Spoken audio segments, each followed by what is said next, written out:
नमस्कार, सबका स्वागत है हमारे YouTube के ऑफिशियल चैनल पर और मैं हूं आचार्य कुलदीप पांडे। कुंडली में एक बहुत ही जबरदस्त योग होता है जिस योग का नाम होता है महालक्ष्मी योग। और जिसकी कुंडली में जन्मपत्री में ये महालक्ष्मी योग बन जाता है, लक्ष्मी उसके आसपास ही भ्रमण करती रहती है। महालक्ष्मी योग बनता कैसे, किस भाव में बनता है, किस राशि में बनता है? तो जन्मपत्री के 12वें भाव में। और अगर आप नेचुरल राशि देखें तो 12वें भाव में 12वीं राशि पड़ेगी।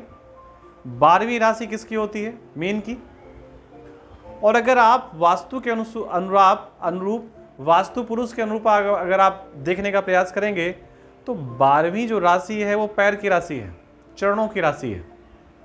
और 12वें भाव में शुक्र और शनि, इन दोनों का संयोग अगर होता है, शुक्र द्वितीय भाव का कारक है, शनि दशम और एकादश भाव का कारक है।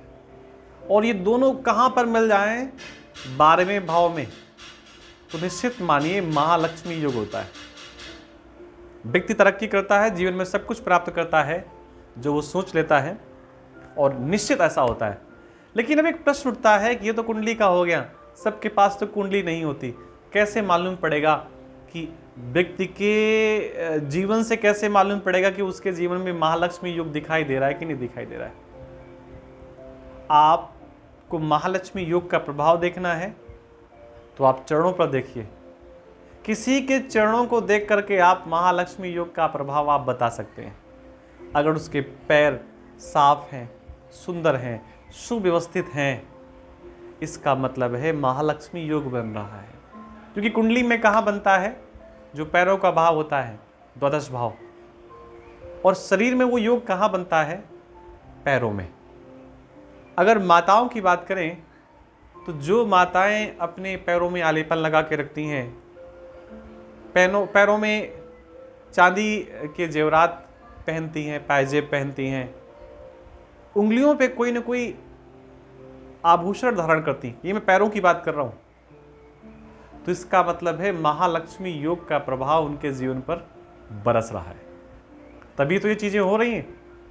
अन्यथा जिसके पैर गंदे हैं, इसका मतलब है कि सब कुछ ठीक है, लेकिन सुंदर पैरों का एक सीधा मतलब है कि व्यक्ति के जीवन में कहीं ना कहीं महालक्ष्मी योग बन रहा है और उसका प्रभाव व्यक्ति के चरणों पर दिख रहा है। तो कम से कम जब कुछ ना कर सकें तो अपने पैरों को धुलते रहें, पैरों को साफ रखें, स्वस्थ रखें। माताएं हैं तो बिना आभूषणों के पैरों को बिल्कुल भी ना रहें। पैरों पे जो भी लगाते हैं आलेपन, उसको ज़रूर लगाएं। ऐसा अगर आप करते हैं तो निश्चित माता की कृपा आपके ऊपर होगी। और फिर मिलते हैं आपको किसी नई जानकारी के साथ। तब तक आप सबको पुनः नमस्कार।